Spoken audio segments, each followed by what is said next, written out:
Hello again, everyone. My voice is a little bit out. I have been away. I just spent a whole week off doing some fun festival things. So, please bear with me on this one. I'm going to be going a little bit slower, but this is the kind of chapter for that. So, chapter 5, Stories of the Castles Taken in Sicily. Gather, friends. Here shall I tell of the tales that will be sung of our adventures in Sicily, stories that shall be told of our great chieftain Harald, his wisdom, his strength, his cunning.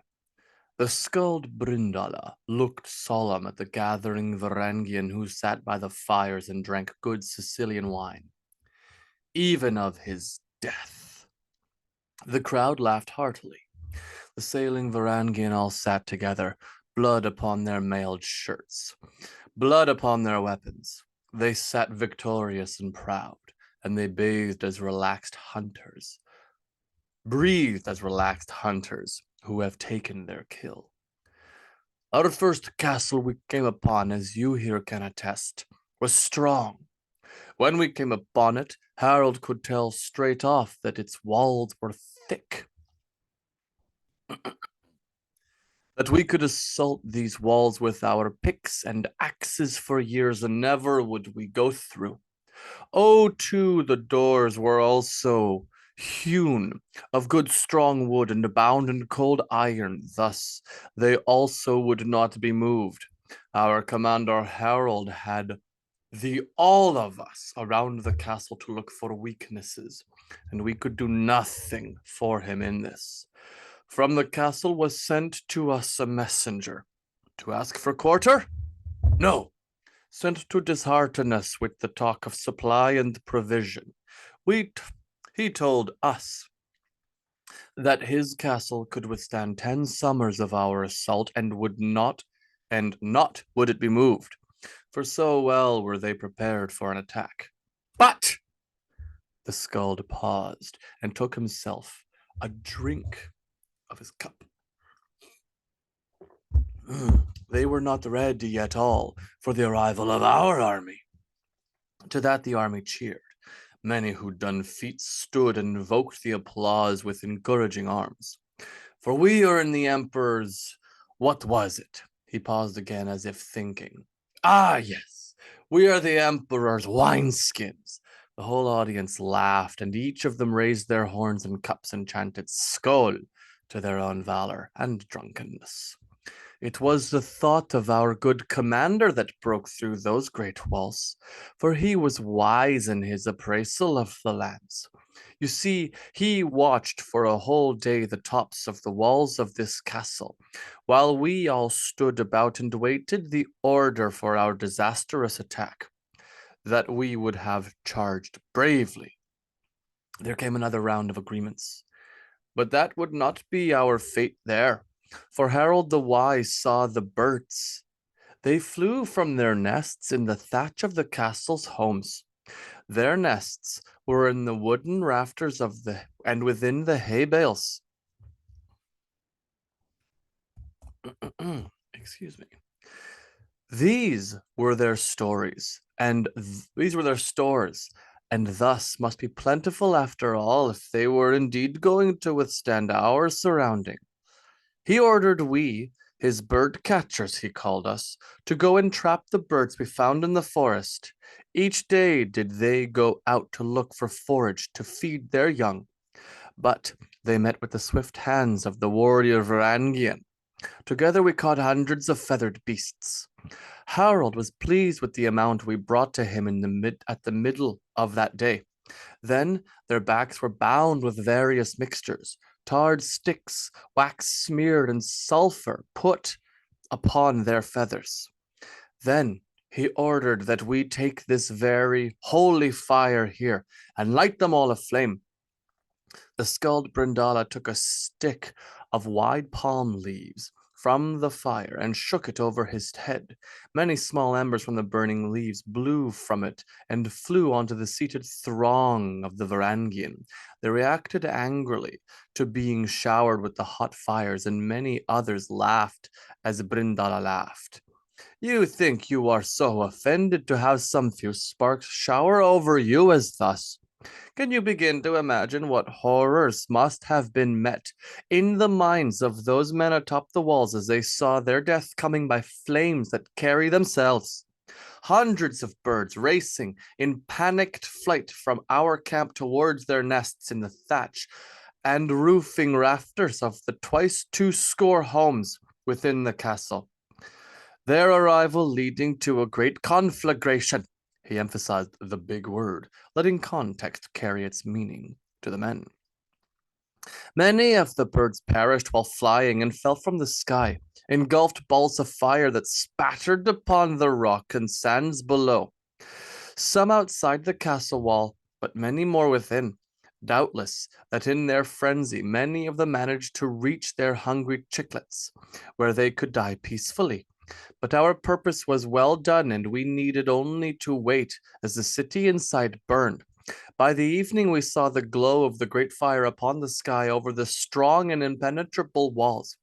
Now, not some protective force to keep us out, but the jailer that kept them in. You know what will happen next, do you not? The audience agreed, raising cups once more. You know well how those doors were flung open and the panicked, soot-stained denizens of the castle came to find us waiting for them. But did Harold order those who surrendered dead? No.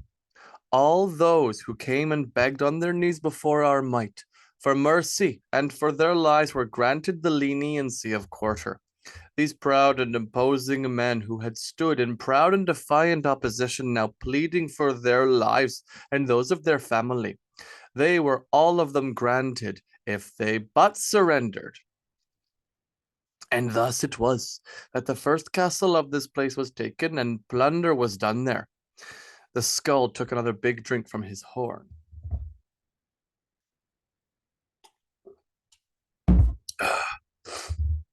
That is, he looked out across the raiders, once the fires had died down, did we plunder the castle for what was left? The whole of them shared in a great laugh and more cheering. Oh, that was a good story, said another skald, this one named Theodulf. But of our second castle taken shall I now tell. He walked up to Brindala and forcefully took his place. Here, shall I tell of a castle taken by the strength of our great commander? For while we, as a great raiding party, were still drunk, he paused as the crowd hailed and drank. On victory, the crowd laughed at this. We, from our strong-built camp, did we go out to hunt for more castles to plunder. Little was yet this island pacified, and it was in much need of a lesson from the axe and sword. And from the gods the holy Aesir, shouted Bodil, looking pleased with herself. These heathens needed the stern love of the one true God, a Christian countered. I think he's right on that count, Ragnar whispered to Bodil. Whatever god you worship. Whatever god you worship, we are in agreement that these encircling territory were worshipping the wrong ones, the Skald Theodulf said, regaining control of the story. And so we are sent as their divine retribution. So thus we came to the second castle we would besiege and take for our price. This castle was strong and huge and filled well with people. So it seemed there was no hope in breaking into it. But our strong commander did observe that the ground about the castle was a flat, hard plain. So we were sent, to our question, in search of a large stream that was near. Here he gathered many of us where we started the process of digging a great tunnel. At this work we labored day and night and relieved each other in gangs to change duty with each other. All the earth we took out was thrown into the stream, that it would be taken out to sea, and there was much earth to be so carried, as our work was mighty and heavy with industry.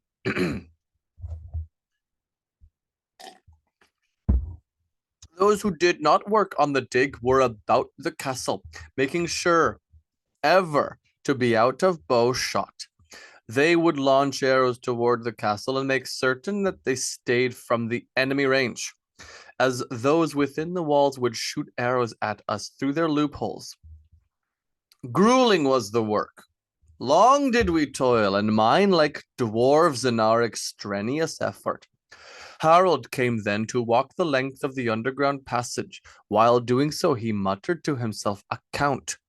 He walked all the way to the end of our strong tunnel, counting his own paces all the way. He emerged from the tunnel then and observed the castle on its flat, hard-packed plain. And then did he declare that our digging was done, and that in the morning our attack would begin. That night we slept in ready anticipation, making sure our arrows to the enemy castle did not slow, that they might not think to come out looking for us. And upon the break of the day, we armed ourselves in weapons and mail, and marched down and through the passage until the end. We had, of course, dug out the sides at the end, so there would be a place to put more earth or stone. And then we dug up. Yes, you know what it was. We dug until we reached the stonework. Not knowing what scene it was, we decided to barge upon. And do you know what we found there? Theodulf asked. The crowd laughed with his question. Some answered loudly. We found a great feasting hall. Imagine the strange fear that must have gripped these people as these very stone beneath them was brought down or pushed up and aside, and we, Harold's raiding Varangian, flooded into the hall. By God, it was almost impossible that we be asked to continue after the fleeing people and actually make the castle as there it was laid out before us, so neat and elegant, a whole feast of food and drink laid out. Burst through, though, we did, and slew many who sat stupefied at our coming. Then was it that we all scoured through the rest of the castle, but never before did I see such a sight as this, my friends. For as I joined in the raiding and fighting, did I see that every single one of you who ran through the halls then had your sword in one hand and a full cup of wine in the other. As at this, the Varangian laughed and cheered once more. Many stood with those very cups they took in hand and shared in a great toast. Then it was we took the gatehouse with much goodly fighting, and the control of it meant we could open it to the rest of the army. We flooded the whole castle with our warring and drinking, many of you breaking the shield wall to return to the feasting room in search of something else to wet your belly with, and the fighting continued. Who says I broke the shield wall? Asked one of them angrily. It was plunder I sought out, not more feasting, another shouted. They all joined in until Theodulf could return the crowd to some calm. I do not blame this rowdy band of restless Varings, he said, still trying to quell them. For surely you must all agree that the wine was well worth the effort of our dig and fighting. There came definite agreement from them all. In truth, he said, sharing a mischievous smile, I myself did no fighting at all, and only stayed at the hall while you all took the castle. Then he laughed wildly and accepted their jeers. Some threw fruits at him, and he continued to skip and dodge while they all laughed. But my friends, we did find a mighty haul from the castle. Our deeds shall be sung of the great plunder we earned from that place. Surely our reputations among the sea can only grow. The dragon ship will be a sign that one should just bring their treasure to the shore and save themselves the trouble. While Theodulf was enjoying the attention he basked in, Niels stood and walked to where he stood. He made a show of taking the stage from him as aggressively as he'd taken it from the man before. It was the third castle, though, Niels said loudly, to take everyone's attention for himself. That was the greatest of this and the strongest. Also, it has been said that it was the richest in property and the fullest of people, even richer than that of the second. Yes, richer still than the first. Of course, as all the plunder in the first was burned while with the taking of it, which I think is why we use not this method of the birds for the castles thereafter. Victory tastes of sweetness, but sweeter still is the prize and Sicilian wine. He lifted his cup, pouring some out, and drank. This castle we searched for a way to tunnel, as worked before. We searched even for a way to go over the walls, but these would both of them not work. The walls stood over a grand ditch, and the archer's reach of the enemy was too far for our liking. These we could not overcome with the trickery of before. At the sight of our army standing there by the open field, the castle grew emboldened. Loudly did they all jeer at us. Much did they insult our valor and strength. When we could do nothing, they only grew the bolder. They opened the castle gates. They shouted for us to come within. They said many times that we were no fitter for battle than the fowl of poultry. But, oh friends, do I quote, boldly does one talk from a distance. It was our cunning Lord Harold that had the idea then. He knew well that we could not storm the gate, for to assault it would effect nothing. They would surely let only some few of us in through, and then close the doors behind us in a trap. He decided that we should wait for a time and make a show of not knowing what to do. Then he said, after some time of this had passed, that we should show to them the same scorn they showed to us. We went to the plain nearest the castle, while always being away from the arrow's reach, and begin to partake in games, unarmed. Strange was it to play these games without my weapon, friends. Stranger still that at the beginning we did so to under what was apparently the continued slanders and mockery from those at the castle. But at the insistence of Harold, we made as though we did not understand their speak, which truly I did not. Sometimes even an arrow would land near where we gamed. In a wrestling match I was in once, an arrow planted upon the ground 10 paces from my head. That is why I lost that bout, friends. That is the only reason, he said in an imploring tone, garnering laughter. I had you bested fairly, shouted a woman from the crowd. At this, the laughter multiplied. Ah, I remember. It was not a disgrace at all to have your thighs pinning me to the ground. Neither has it been all the nights since. The laughter continued as the woman threw insults back. And then one day, after showing the enemy to trust our sporting, they came out of the castle without their weapons and left the gates open. Harold saw this, of course, and the day after that we carried our weapons with us under our cloaks and with our helmets hid under our hats. We played some as we had done before, but now, at a command, we rushed the gates in surprise. The men of the castle then went against us and a battle began. We had not our shields, and only did we wrap thick wool about our left arms. Though, my friends, the white bear, he did not risk his cloak to be wrapped around his arm, and only brought his great axe to fight with. Fitbjorn received some hearty patting on the back and decided to stand with his axe over his head. To his surprise, he received cheers from many among those around him. He held up his axe with but one hand and turned back and forth, though he started to think that he might be taking too long standing, and so sat with the axe over his shoulder. These standards of social place he knew so little about naturally. I saw his axe cut down a man who swung at the unprotected back of one of our rank. Like a sea storm, he flew through their rank and pushed our advance at the edge of his blade. A cheers was called, and they poured wine out for the deeds of bravery he showed in battle. Much of the taken wine being poured out for him. In the fighting, some were wounded, some were killed. The enemy rained down arrows and stones upon our severe battle. Then it was that the standard bearer of Harold himself was struck down. Harold asked his Icelander friend Haldor if he would take up the banner, but in his foolishness, Haldor asked, "Who would carry the banner for you, that you follow it so timidly as you have for some time?" The crowd jeered at the mention of the moment. Many of them had heard of the exchange, and all knew now that it would be taken down into the histories. But this moment of urging, perhaps it was that Harold sprinted headlong to the fighting within the gate. For at that time had we entered there and made the gatehouse our own.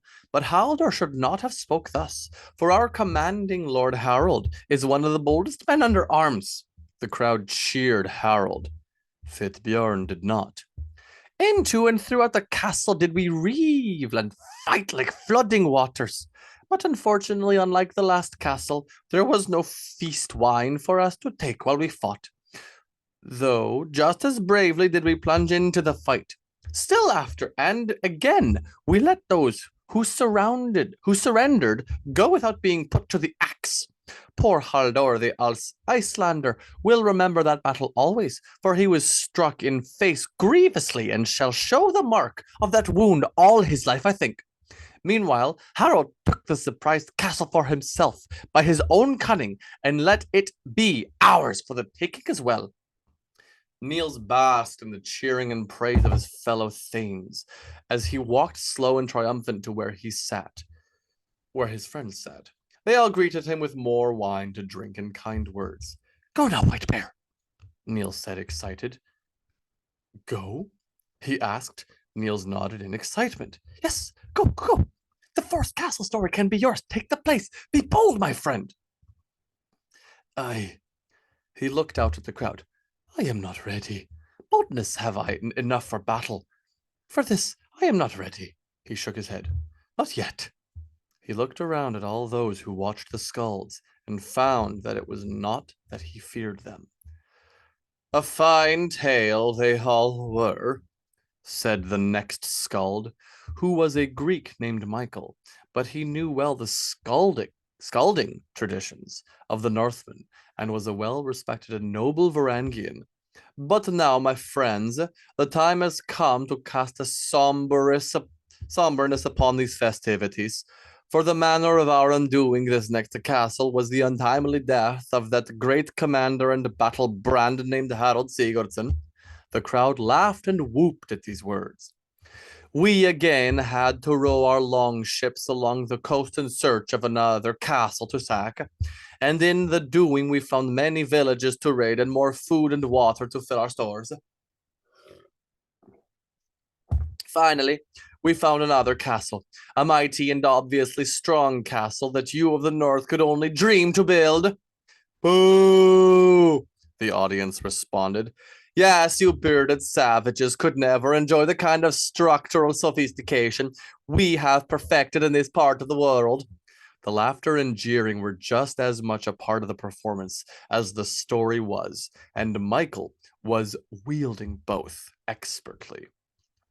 "For when we came to this new castle, the fourth and most prosperous, we found it not to be not so easy as the others.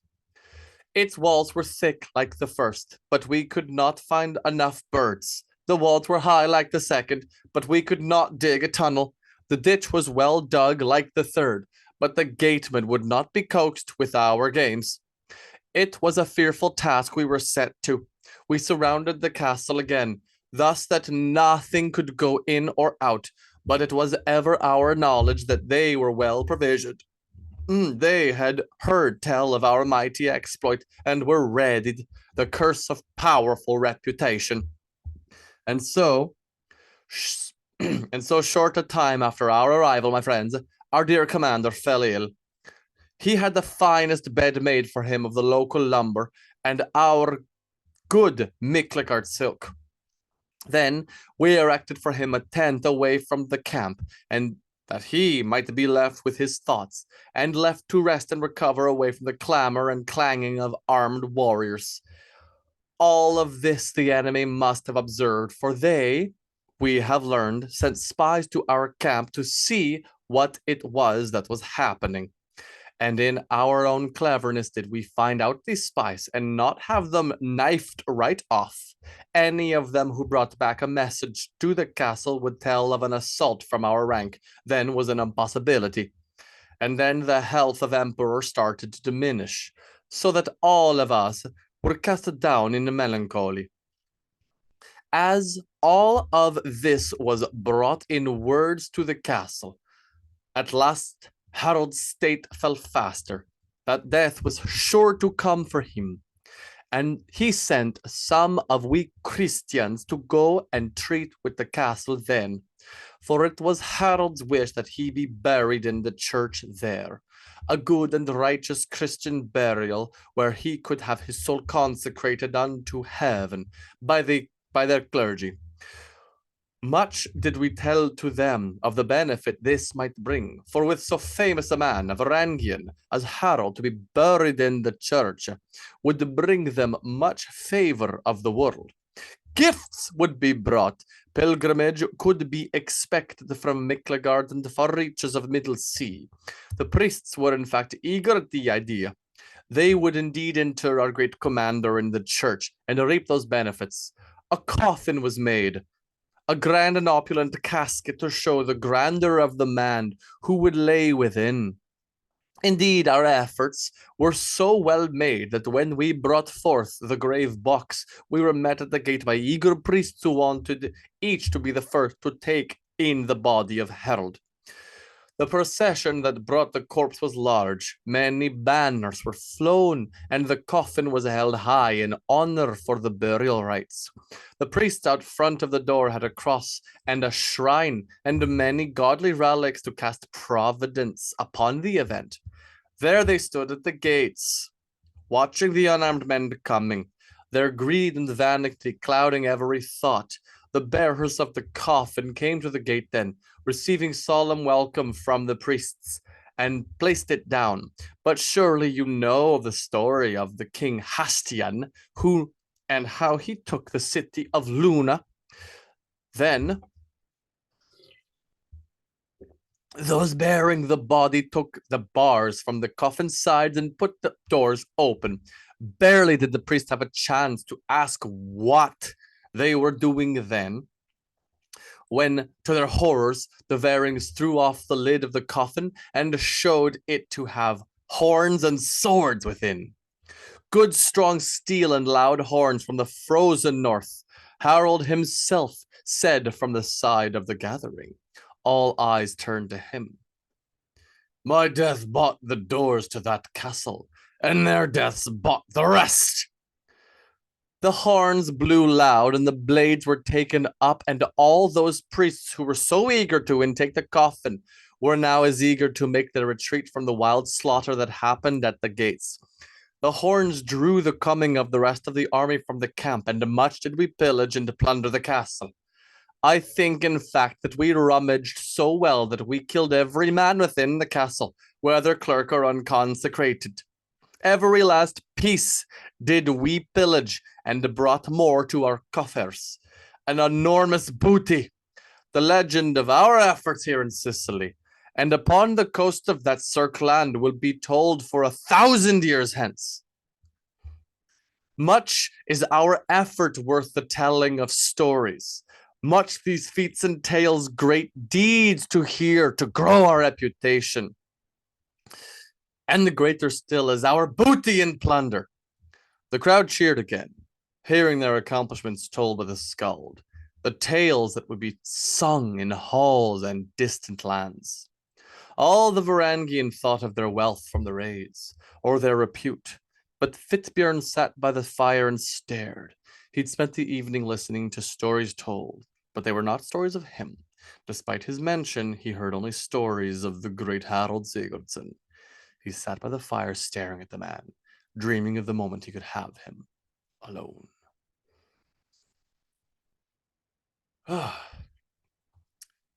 Yes. So, chapter 5. I really liked writing that way. I had thought a little bit about doing a sort of extended campaign log, talking about how they went about it, making camp and moving from location to location. And then ultimately, I realized that one of the main focuses of this book was storytelling. And so, since there are famously four castles that Harold Sigurdsson took, I decided that I'd have it told after the fact to a bunch of Varangians by skalds and the way that those stories would have been told. We do not know if all of the details there in written were completely true, but that is apparently the origin of the idea of the coffin being brought in and then Vikings using that as a ploy to gain access to a place. It apparently started with a guy called Hastian at Luna, and then it was Harold Sigurdsson in the fourth castle in Sicily. And of course, that idea was also used by Ragnar Lothbrok in the Vikings TV show when he sacked Paris. Ragnar, I don't think he ever actually used that technique, or it's not written down in the saga at least. Either way, all four of these castles were described at length in the saga of Harald Sigurdsson. And it was just so interesting to go through. And I really wanted to put in the idea that maybe there's a little bit of doubt, even at the time. Like they all know that this is just the story that's being told, but maybe it isn't 100% true and factual. That's how these sagas would have gone along. Yeah, super loved that. Anyway, thank you all for listening.